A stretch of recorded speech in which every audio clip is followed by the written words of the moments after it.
Good, then here we are. Time to tell my story.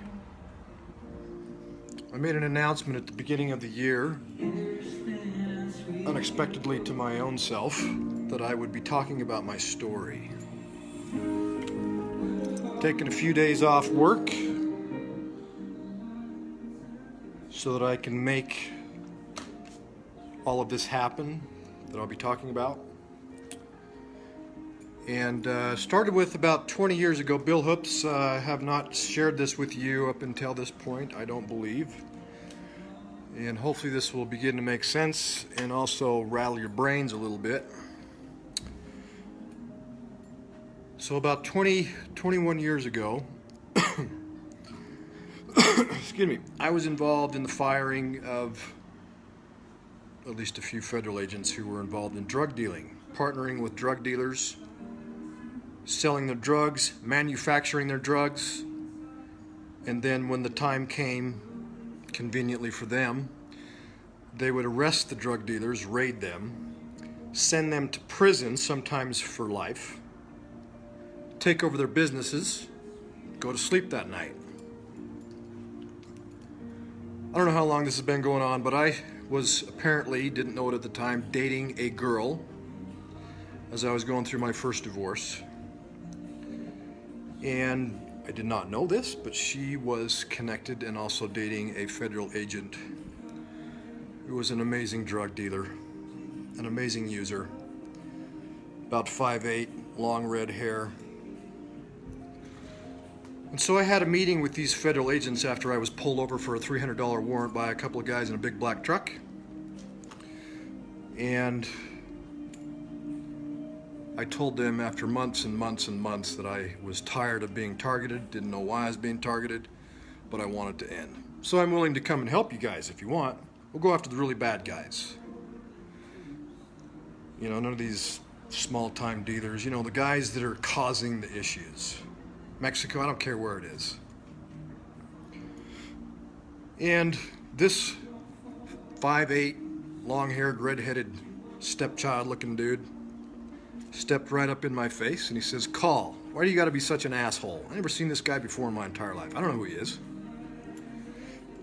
So I got right in his face and I said, "Looks like we found our first dirty cop." Again, this is 21 years ago. So since then, well, shortly after that, I had a price on my head and also a warrant for my arrest for some stupid shit that I did back then. And I took myself and I went to Wyoming. And I was arrested up there in Wyoming because my parents called the police because I had a warrant out for my arrest. And thank goodness, a friend of mine, I won't name his name, arrested me and took me into custody. So I told him what was going on. I told my attorney at the time. I'll get their permissions to use their name. I've already put this on record, so if they want to talk about it, they can. If they get subpoenaed, then they can do it that way too. So, told my attorney, he said, "Tell the judge." I said, "He's gonna think I'm freaking crazy." He said, "Tell the judge," so I did. So I got in front of the judge, still a judge that's currently on the bench, actually a really quality guy, they all were. And I told him, federal agents partnering with drug dealers, sending them to prison, taking over their businesses, dealing drugs themselves. These are the dark hats. These are the kinds of things that dark hat people do in the government. Thank God he believed me. He cut my bill in half. I went back down to southern Utah where all this is going on. Nevada, southern Utah, Arizona Strip. And I did my time for the stupid shit that I did back then. Fast forward 20 years. Happening again. So I'm not saying I'm an innocent, bystander that didn't deserve, some of the shit that I've gotten. But I've definitely baited them in order to find out who the undercover bad cops are.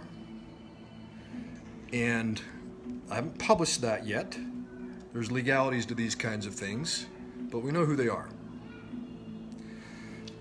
So, when you saw my face that I posted a couple of weeks ago of black eyes and a swollen face, I took a beating. And I'm really glad I did. I enjoyed it very much, didn't feel an ounce of pain. And I gave a beating too.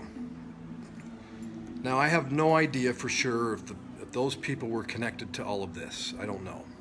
We don't know all of the connections. What I do know, when I posted that picture, made the post on Facebook, didn't tell everybody what happened, the targeting ended, at least briefly, for a couple of weeks. Because of course they didn't want to get blamed for that. They could go to jail. Well, here's the thing about it. These targeters are in organizations like the NSA, the Sheriff's Organization. There's a partnership there, you can go and research this, between the NSA, the Sheriff's Department, and a few other organizations, and the Neighborhood Watch, who I just spoke with the guy that started that this afternoon. He hangs out at a local Starbucks in Salt Lake City. First name's Bill, really quality guy.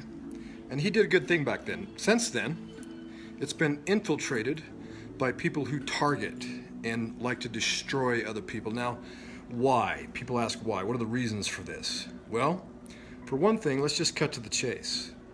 Their god is Satan. So Satan knows the souls that are not programmable. I'm one of those souls. Okay? I just am. It's not important. Since I've started my security job at Maverick, and before that, I've met many people, most of them on drugs, but not all of them, that have also been targeted. And their lives destroyed so that they cannot do anything with their lives or make a difference in the world. Now, I've said this before, the overall population in the homeless population are warriors. Think about this. Could you imagine spending one winter on the streets and surviving without freezing to death? They do it year after year after year, and they're on drugs? How does someone survive that? These are warriors. And part of my goal with taking the job was just to get to know them more, allow them to get to know me, so that there's a safe kind of sense of relationship there. Do interviews so that people can see that they're real people and start to bridge the gap between regular society and the homeless population. So that's one of my goals. Well, in the process of just the last few months of working at Maverick, I have learned an enormous amount of what's happening to drive the homeless situation, to create it. It is by design, okay? It wouldn't be happening if it wasn't by design. Part of that's the financial situation.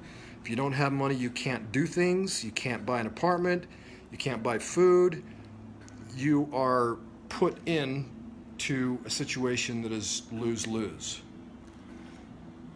So there's a big, huge, massive story to all of this, and I don't want to get into all of the details, but I want to kind of paint a picture of, kind of the bird's eye view of what this is all about.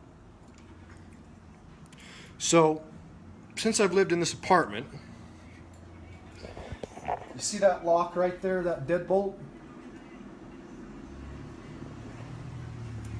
About 5-7 times, I'll wake up in the morning, that's flipped. So I got this, so they can't sneak in my house and fuck with shit while I'm sleeping. So these clothes that I'm wearing right now, this is what I sleep in.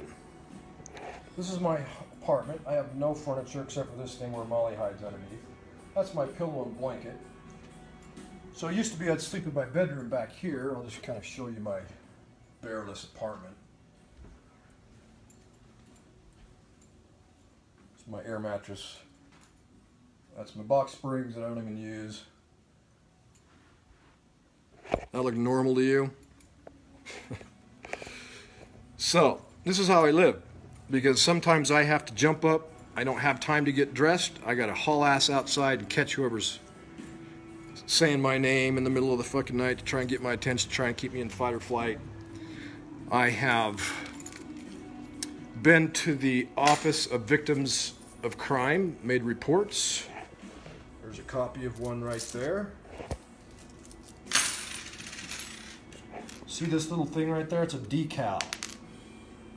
It's a decal of a Bose speaker, which the reason why it's flipped over like that is because over about a 30-day period of time, someone got into my car and just began to flip that a little bit at a time, bend it more and more so that they would know that I was there watching, that they were there watching me constantly.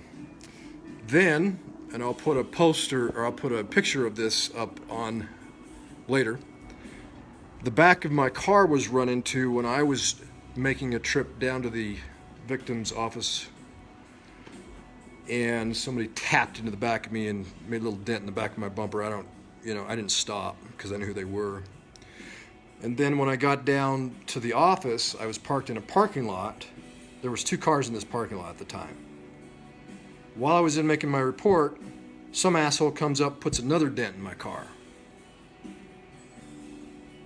It's just a piece of metal. I don't give a shit. So I made a report about that too. I've been working with the local police department a little bit here. I'm sure they think I'm half crazy.